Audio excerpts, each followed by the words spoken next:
Record, replay, repeat. Improving interactivity between non-player characters with additive record and replay. Non-player characters or NPCs are a vital part of many 3D and VR experiences, as they make virtual worlds more populated and believable. Typically, humanoid animation is motion captured using optical marker-based approaches or suits with inertial measurement units, which produces highly realistic and natural movements. However, the acquisition costs are high and increase when capturing multiple people simultaneously, and post-processing and cleaning up captured data can be time-consuming. Alternatively, VR devices inherently track the user's head and hand positions and are available at the consumer level, thus enabling motion capture for a wider audience. In VR, motion can be captured in situ in the virtual environment while already embodied in the character without much setup time. We use single-user record and replay in VR as an alternative to conventional motion capture to animate NPCs that move and behave like a real user would in VR. Single-user record and replay enables an actor to repeatedly record their movements to populate the virtual world with multiple NPCs without needing additional hardware or actors. Each NPC with its animation is like a layer that can be added to a scene and modified later by re-recording the animation. One limitation of using single-user record and replay is that an early recorded character does not yet have any information about a later recorded character and might not be able to interact with them believably as they have not been recorded yet. Single-user record and replay relies on actors having to imagine interactions that they would have with a future recording of themselves. Pretending to react to someone who is not there yet might potentially lead to less realistic social interactions between the characters. It is feasible to allow an actor, once they have recorded every character in the scene, to do a second or even a third run of the scenario, where they re-record each character again, but this time with the previously recorded characters already in the scene. This way actors can adapt behavior of early recorded NPCs, such that they can better interact with later recorded NPCs. In 2 user studies, we investigate interactivity between NPCs as an emergent property when actors can see other characters in later recordings, as opposed to acting primarily on their own in the first recording. In an actor study, we recruited 9 professional actors who recorded 3 social scenarios 3 times in VR. The actors' recordings were analyzed in a large online study by 144 participants who compared different versions of the recordings to identify the ones with highest interactivity between NPCs. We created 3 social scenarios that would require different levels of interactivity between NPCs. We will show examples of the first and third recording run for each scenario. In the low interactivity scenario, the main characters are starting a heated argument while the guests watch. In the first runs, NPCs are sometimes less coordinated and some do not seem to be aware of other characters. Always have to control everything. It's exhausting. Oh, really? Well, maybe if you helped out more, I wouldn't have to control everything. You know what? Maybe I don't need to be here if I'm just going to be treated like this. I don't owe you anything.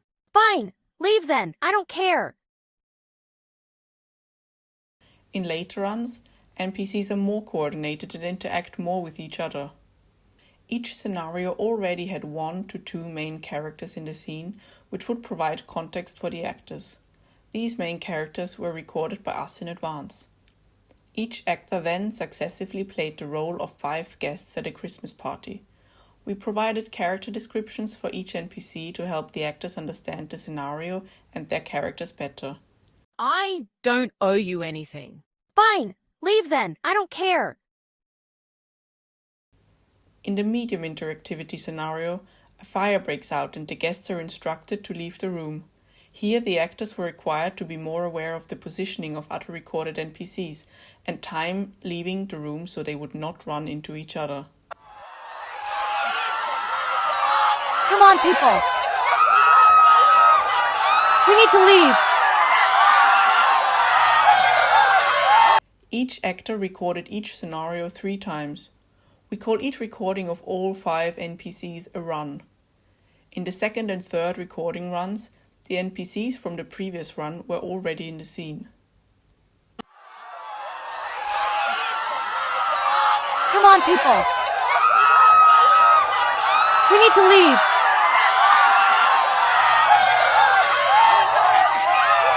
In the high-interactivity scenario, a fight between the guests breaks out, which requires more direct physical interaction between NPCs and more accurate timing.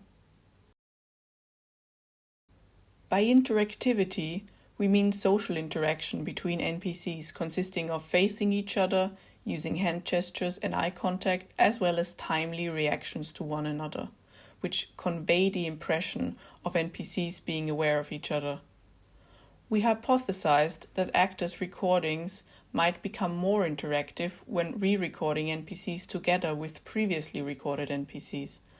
Our focus was specifically on creating NPCs that add more liveliness to a scenario that already has one or two main characters. In the online study, we showed participants videos of different runs in a two-alternative forced choice design to investigate potential differences in the interactivity of the NPCs between recording runs. For each scenario, a participant compared a video of Run 1 with Run 2, Run 1 with Run 3, and Run 2 with Run 3, and had to select a video in which the NPCs were interacting more with each other. With the data gathered in the online study, we analyzed whether participants were able to select a higher run over a lower run significantly more often than random chance. We found that more runs improved interactivity between NPCs for the high interactivity scenario, but not for the low and medium interactivity scenario. For scenario 3, we further noticed a clear improvement between Run 1 and Run 2, but no significant improvement between Run 2 and Run 3, which suggests that for the high interactivity scenario, at least 2 runs are recommended to improve interactivity between NPCs. For scenarios 1 and 2, at least 1 run seems to be sufficient, as interactivity did not change significantly. We asked actors whether they found that subsequent runs improved the recordings, and they unanimously agreed that a second run was an improvement. A third run only occasionally improved the recording. Almost all actors had difficulties with the hand tracking, and often lost hand tracking when turning their head but not their body, which required them to start the scenario again and led to study times longer than expected. With the movement data gathered from the actor study, we found that increased body movement might provide an additional point of reference, which helps when evaluating interactivity. Our studies had a few limitations that might have impacted our results, but leave opportunities for future work. We might not have defined interactivity clearly enough in our online study and left this to participants' interpretation. While our qualitative results indicate that participants were looking for typical social cues between NPCs, such as facing each other, hand gestures, facial expressions, we should have provided a more detailed definition.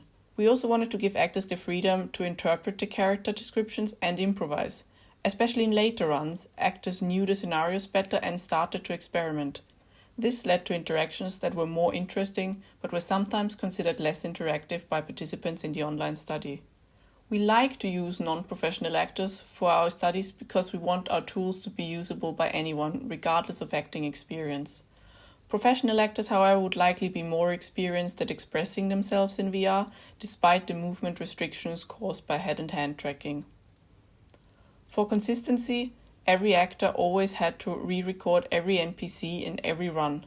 This might not always be necessary, and some actors found that their performances were sometimes better in a previous run. Also, although actors agreed that recordings improved in the second run, we did not study recording quality or what quality means for record and replay. It could be a combination of tracking accuracy, correct avatar animation, interaction between characters, and expressivity of individual characters. And this concludes my talk. To sum up, we studied interactivity between NPCs in social scenarios created by a single actor using additive record and replay. Our results suggest that for scenarios with low and medium interactivity, where timing is not crucial and characters are not in close contact, a single run may be sufficient, whereas for high interactivity scenarios with close contact group interactions, 2 runs are more appropriate. According to the actors, the second run improved the quality of the recordings, as they could see the other NPCs and participate more effectively in the scenario. The third run sometimes improved the recordings a little. Increased body movement also might provide an additional point of reference, which helps when evaluating interactivity.